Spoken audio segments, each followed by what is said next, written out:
네, 그렇습니다. 타스 통신에 따르면 타스 통신이 12일 보도했는데요.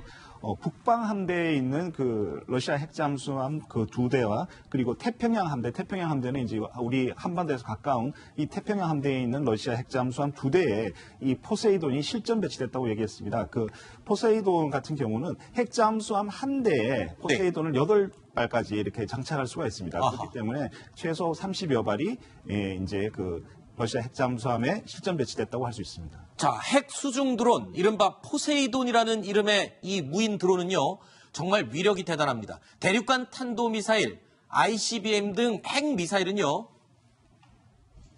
눈에 보이기 때문에 요격이 가능합니다.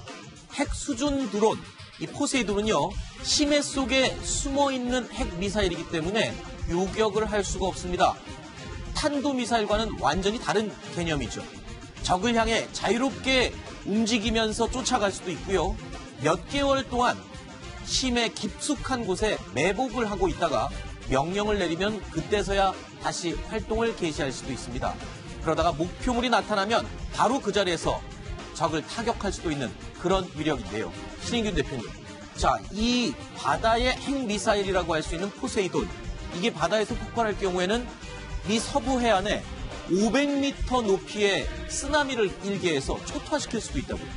이 포세이돈에는 탄두를 두 종류를 탑재할 수가 있어요. 네. 하나, 그 첫 번째 탄두는 지금 이제 화면에 보이듯이 항공모함 전단을 완전히 이제 무력화시키는 네. 그런 용도로 2메가톤짜리 탄두를 장착할 수 있습니다. 그래서 네. 항공모함 전단이 사실은 우리 눈에는 항공모함 전단이 다 호위함들하고 다 붙어서 다니는 것이 보이지만은 그거는 사진 찍기 위해서 그런 거고 네. 실제로는 한 50km 정도 이렇게 펼쳐서 다니거든요. 네. 근데 이제 그 중간에서 터지면은 그 항공모함 전단 전체 한 50km 내에 있는 이 모든 군함들이 다 그냥 박살이 나버리는 것이죠. 네. 2메가톤짜리. 그런데 이건 항공모함 전단을 공격하는 거고 그리고 미 본토를 공격할 때는 이제 100메가톤짜리를 실어요. 네. 100메가톤짜리도 어마어마한 거 아니겠습니까? 그래서 미 서부 해안 근처에 가서 만약에 터지면 네. 이게 이제 BBC, 영국의 BBC 방송에서 실험을 한 데이터인데요. 네. 100메가톤짜리 미서부 해안 가까이서 터지면 500m 높이의 쓰나미가 미서부 해안을 덮친답니다. 아하. 자, 그러면은 미서부 해안에서 LA나 샌프란시스코에 있으면 한참 더 들어가면 로키 산맥 있지 않습니까? 네. 그 로키 산맥 서쪽에 있는 모든 도시들이 그냥 물에 다 잠겨버리는 거죠. 500m짜리 파도가 덮치니까 거기다가 그 파도에는 방사능이 섞여 있겠죠. 아하. 어마어마한 재앙을 적에게 보낼 수 있다. 그런데 아까 이제 허만섭 부장께서 북방함대, 즉 북해함대의 두 척, 이 태평양 함대 두 척이니까 북해함대 같으면 대서양에서 미 동부를 타격할 수 있고 네. 태평양 함대 같으면 미 서부를 타격할 수 있는 네. 그렇게 분산 배치해 놓은 겁니다. 네. 자, 이 100메가톤이라면 얼마큼 센 거냐면은 50메가톤짜리를 한번 그 구소련이 실험을 했지 않습니까? 네. 피해 반경이 1000km입니다. 아하. 피해 반경이 1000km인데 네. 그 2배의 크기니까 얼마큼 센지 우리가 알 수 있는 거고 만약에 러시아가 100메가톤짜리를 LA를 공격하기 위해서 네. 폭발시켰다 그러면 500m짜리 쓰나미가 일어난다고 그랬지 않습니까? 네. 이게 태평양을 건너고 인도양을 건너고 대서양을 건너서 아프리카 동부까지 피해를 봅니다. 네. 아마도 그렇게 되면은 지구 인류의 한 10% 이상이 죽을 겁니다. 아하. 그건 보통 일이 아니기 때문에 러시아가 어떻게 저런 끔찍한 무기를 만드나 하는 게 정말로 걱정스럽습니다. 1년 전 뉴스탑10에서 이 러시아가 개발에 성공했다고 한 이 수중 무인 드론, 무인 잠수정이라고 그때 표현을 했었는데 이게 위협적인 이유가 있습니다. 원래는 과학 목적으로 개발 중이었던 무인 수중 드론. 여러 가지가 있죠. 이유가 있습니다. 첫 번째, 일단 개발 제작 비용이 저렴합니다. 사람이 타지 않기 때문에 마음껏 만들어낼 수 있는 장점이 있고요.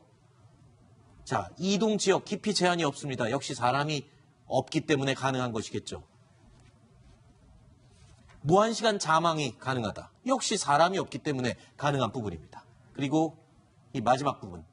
무장을 탑재했을 때 자살 공격을 할 수 있는 그런 엄청난 무기로 변할 수 있다. 이게 어뢰와 무인 잠수정의 차이가 뭔가요? 자, 똑같이 어뢰도 사람이 안 타죠. 네. 그리고 거기다 핵탄두를 장착하면 핵어뢰 쏘면 되지 않습니까? 그렇죠. 그런데 무인 잠수정과 어뢰의 차이는 어뢰는 쏘면 끝이죠. 네. 그런데 자폭을 하든지 아니면 정말로 목표물에 타격을 하든지 그걸 이제 결정을 해야 되는 거고. 한번 쏘면 끝이죠, 그렇죠. 어뢰는. 무인 잠수정은 다시 돌아올 수가 있죠. 아하. 재활용을 할 수가 있죠. 아하. 그런 차이가 있고 또 지금 포세이돈 같은 경우에는 네. 동력이 핵입니다. 원자로가 소형 원자로. 추진 무인 그렇습니다. 로봇이군요. 예. 그러다 보니까 이게 이제 사실은 뭐 사정거리 10,000km 다 해놨지만 이거는 그냥 물리적으로 그냥 해놓은 거고 실제로는 무한동력인 것이죠.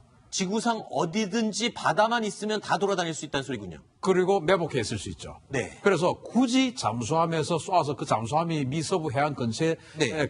은밀하게 진입해서 거기서 쏘고 이게 아니고 그냥 블라디보스톡 쪽에서 쓱 나와서 거기서 쏘아서 경로만 입력해주면 자기가 알아서 갑니다. 네. 그러다가 어느 시점쯤에 좀 착좌 그냥 기다리고 있어라 해서 신호가 가면 공격해라. 신호 안 가면 다시 돌아오든지. 아하. 이렇게 마음대로 사람이 안 탔기 때문에 사람이 있으면 식량하고 컨디션하고 이런 여러 가지가 복합이 돼서 아무리 이 핵 연료는 무한이지만 사람은 무한이 아니잖아요. 그렇죠. 그런데 이거는 연료만 무한이면은 얼마든지 거기서 잠복해 있다가 3년이 지나서도 공격하라 그러면 공격할 수가 있는 것이죠. 자, 그런데 이 무인 핵 수중 드론도 잠수함에 싣고 다니면서 아까 설명 들어보니까 잠수함 한 척당 8발씩 장착을 하고 다닌다는데 이걸 실을 수 있는 잠수함을 또 러시아가 새로 개발하고 있다고요? 그렇습니다. 하바롭스급 잠수함인데요. 네. 이게 이제 러시아가 지금 4척을 지금 건조 중에 있습니다. 그래서 북해함대, 즉 그 발티케 쪽에 있는 북해함대 2척, 그리고 블라디보스톡에 있는 태평양 함대 2척. 네. 이렇게 해서 이 하바롭스급 잠수함에 한 척당 8발의 이 포세이돈을 장착을 하는데 그런 것으로 봐서 32억이 실전 배치했다라고 네. 하는 게 아마도 32기가 아닌가 생각이 되고요. 네. 이 하바롭스급 잠수함은 11,000톤입니다. 네. 그리고 이 하바롭스급의 잠수함의 특징은 뭐 공격 원자입니다 이런 게 아니고 오직 특수작전만 하는 거예요. 이 포세이돈을 쏜다든지 네. 아니면은 미국이 러시아 근처에도 그 수중 음파 탐지 라인을 쭉 깔아놨을 거 아니겠습니까? 네. 그런 것들을 절단한다든지 감청한다든지 그런 특수작전 임무만 하는 전용 잠수함을 러시아가 지금 4척을 개발 중에 있고 실전 배치 임박했습니다. 원래 미군의 전략무기 초계기 중에 잠수함 잡는 초계기가 또 이름이 포세이돈이잖아요. P-8 포세이돈이죠. 아하, 네. 이름이 또 비슷하군요. 그러면 지금 현재 러시아가 실전 배치했다고 하는 이 포세이돈 핵을 장착한 무인 수중 드론 미국은 지금 막을 방법이 없는 상태군요. 그럼 탐지할 방법도 없는 건가요? 탐지도 거의 불가능하고 아, 그래요? 막을 방법도 없습니다. 일반 잠수함도 사실 그 탐지가 거의 불가능한데 네. 이걸 핵으로 추진해서 수심 1,000m 뭐 심하면 10km까지도 내려가서 네. 잠항을 할 수 있기 때문에 이걸 어떻게 잡겠습니까? 아하. 근데 이건 거의 인류를 죽일 만한 그런 파괴적인 무기입니다. 네. 차라리 대기권으로 날아와서 네. 뭐 미국의 도시를 때리면 그 도시 일부만 죽는 거 아니겠습니까? 네. 그런데 이거는 만약에 500m짜리 쓰나미를 만들면은 아프리카 해안까지도 사실 한 200m짜리 그 쓰나미를 만들 수가 있기 때문에 아하. 막 한국, 일본을 거의 막 초토화시킬 가능성이 있습니다. 예를 들면 지난번에 후쿠시마 그 쓰나미 있지 않습니까? 네네. 그 후쿠시마 쓰나미가 30m 높이였다고 해요. 아하. 그런데 500m짜리 쓰나미라면 이건 뭐 정말 그 일본 열도 또는 미서부 로키 산맥 알겠습니다. 쪽은 다 그냥 눈에 잠겨버리는 보이기 때문에 요격이 가능합니다. 핵 수준 드론, 이 포세이돈은요, 심해 속에 숨어 있는 핵 미사일이기 때문에 요격을 할 수가 없습니다. 탄도 미사일과는 완전히 다른 개념이죠. 적을 향해 자유롭게 움직이면서 쫓아갈 수도 있고요. 몇 개월 동안 심해 깊숙한 곳에 매복을 하고 있다가 명령을 내리면 그때서야 다시 활동을 개시할 수도 있습니다.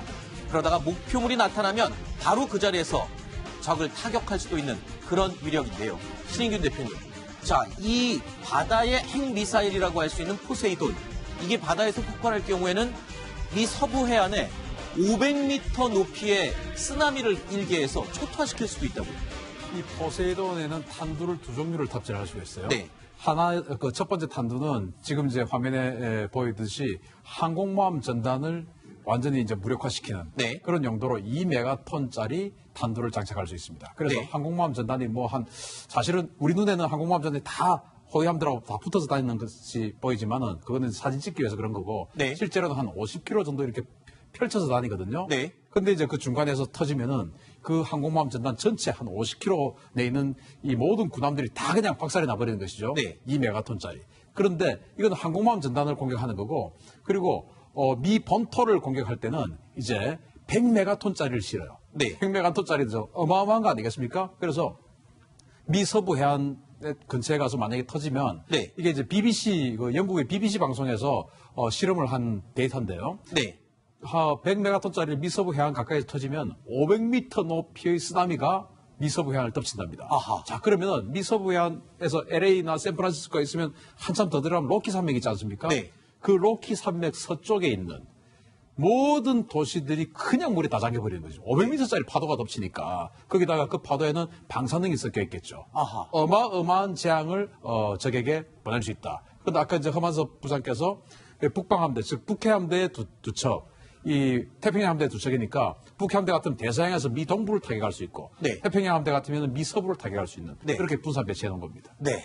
자, 이 100메가톤이라면 얼마큼 센 거냐면은 50메가톤짜리를 한번 그 구소련이 실험을 했지 않습니까? 네. 피해 반경이 1000km입니다. 아하. 피해 반경이 1000km인데 네. 그 2배의 크기니까 얼마큼 센지 우리가 알 수 있는 거고 만약에 러시아가 100메가톤짜리를 LA를 공격하기 위해서 네. 폭발시켰다 그러면 500m짜리 쓰나미가 일어난다 그랬지 않습니까? 네. 이게 태평양을 건너고 인도양을 건너고 대서양을 건너서 아프리카 동부까지 피해를 봅니다. 네. 아마도 그렇게 되면은 지구 인류의 한 10% 이상이 죽을 겁니다. 아하. 그건 보통 일이 아니기 때문에 러시아가 어떻게 저런 무기를 끔찍한 무기를 만드나 하는 게 정말로 걱정스럽습니다.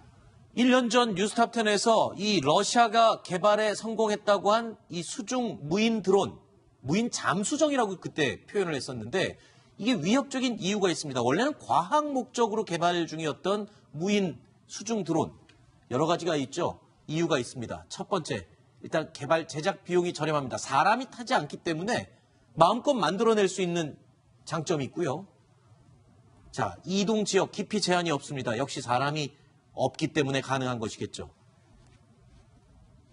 무한시간 자망이 가능하다. 역시 사람이 없기 때문에 가능한 부분입니다. 그리고 이 마지막 부분. 무장을 탑재했을 때 자살 공격을 할 수 있는 그런 엄청난 무기로 변할 수 있다. 이게 어뢰와 무인 잠수정의 차이가 뭔가요? 자, 뭐 똑같이 어뢰도 사람이 안 타죠. 네. 그리고 거기다 핵탄두를 장착하면 핵어뢰 쏘면 되지 않습니까? 그렇죠. 그런데 무인 잠수정과 어뢰의 차이는 어뢰는 쏘면 끝이죠. 네. 근데 자폭을 하든지 아니면 정말로 목표물에 타격을 하든지 그걸 이제 결정을 해야 되는 거고. 한번 쏘면 끝이죠, 그렇죠. 어뢰는. 무인 잠수정은 다시 돌아올 수가 있죠. 아하. 재활용을 할 수가 있죠. 아하. 그런 차이가 있고 또 지금 포세이돈 같은 경우에는 네. 동력이 핵입니다. 원자로가 탑재, 소형 원자로. 핵추진 무인 그렇습니다. 드론이군요. 예. 그러다 보니까 이게 이제 사실은 뭐 사정거리 10,000km다 해놨지만 이거는 그냥 물리적으로 그냥 해놓은 거고 실제로는 무한 동력인 것이죠. 지구상 어디든지 바다만 있으면 다 돌아다닐 수 있다는 소리군요. 그리고 매복해 있을 수 있죠. 네. 그래서 굳이 잠수함에서 쏘아서 그 잠수함이 미서부 해안 근처에 네. 은밀하게 진입해서 거기서 쏘고 이게 아니고 그냥 블라디보스톡 쪽에서 쓱 나와서 거기서 쏘아서 경로만 입력해주면 자기가 알아서 갑니다. 네. 그러다가 어느 시점쯤에 좀 그냥 기다리고 있어라 해서 신호가 가면 공격해라. 신호 안 가면 다시 돌아오든지 아하. 이렇게 마음대로 사람이 안 탔기 때문에 사람이 있으면 식량하고 컨디션하고 이런 여러 가지가 복합이 돼서 아무리 이 핵 연료는 무한이지만 사람은 무한이 아니잖아요. 그렇죠. 그런데 이거는 연료만 무한이면은 얼마든지 거기서 잠복해 있다가 3년이 지나서도 공격하라 그러면 공격할 수가 있는 것이죠. 자, 그런데 이 무인 핵 수중 드론도 잠수함에 싣고 다니면서 아까 설명 들어보니까 잠수함 한 척당 8발씩 장착을 하고 다닌다는데 이걸 실을 수 있는 잠수함을 또 러시아가 새로 개발하고 있다고요? 그렇습니다. 하바롭스급 잠수함인데요. 네. 이게 이제 러시아가 지금 4척을 지금 건조 중에 있습니다. 그래서 북해함대, 즉 그 발틱해 쪽에 있는 북해함대 2척, 그리고 블라디보스톡에 있는 태평양 함대 2척, 네. 이렇게 해서 이 하바롭스급 잠수함에 한 척당 8발의 이 포세이돈을 장착을 하는데 그런 것으로 봐서 32억이 실전 배치했다라고 네. 하는 게 아마도 32기가 아닌가 생각이 되고요. 네. 이 하바롭스급 잠수함은 11,000톤입니다. 네. 그리고 이 하바롭스급의 잠수함의 특징은 뭐 공격 원자입니다 이런 게 아니고 오직 특수작전만 하는 거예요. 이 포세이돈을 쏜다든지 네. 아니면은 미국이 러시아 근처에도 그 수중 음파 탐지 라인을 쭉 깔아놨을 거 아니겠습니까? 네. 그런 것들을 절단한다든지 감청한다든지 그런 특수작전 임무만 하는 전용 잠수함을 러시아가 지금 4척을 개발 중에 있고 실전 배치 임박했습니다. 원래 미군의 전략무기 초계기 중에 잠수함 잡는 초계기가 또 이름이 포세이돈이잖아요. P-8 포세이돈이죠. 아하, 네. 이름이 또 비슷하군요. 그러면 지금 러시아가 실전 배치했다고 하는 이 포세이돈 핵을 장착한 무인 수중 드론 미국은 지금 막을 방법이 없는 상태군요. 그럼 탐지할 방법도 없는 건가요? 탐지도 거의 불가능하고 아, 그래요? 막을 방법도 없습니다. 일반 잠수함도 사실 그 탐지가 거의 불가능한데 네. 이걸 핵으로 추진해서 수심 1000m 뭐 심하면 10km까지도 내려가서 네. 잠항을 할 수 있기 때문에 이걸 어떻게 잡겠습니까? 아하. 근데 이건 거의 인류를 죽일 만한 그런 파괴적인 무기입니다. 네. 차라리 대기권으로 날아와서 네. 뭐 미국의 도시를 때리면 그 도시 일부만 죽는 거 아니겠습니까? 네. 그런데 이거는 만약에 500m짜리 쓰나미를 만들면은 아프리카 해안까지도 사실 한 200m짜리 그 쓰나미를 만들 수가 있기 때문에 아하. 뭐 한국, 일본을 거의 막 초토화시킬 가능성이 있습니다. 예를 들면 지난번에 후쿠시마 그 쓰나미 있지 않습니까? 네네. 그 후쿠시마 쓰나미가 30m 높이였다고 해요. 아하. 그런데 500m짜리 쓰나미라면 이건 뭐 정말 그 일본 열도 또는 미서부 로키 산맥 알겠습니다. 쪽은 다 그냥 잠겨버리는 거죠.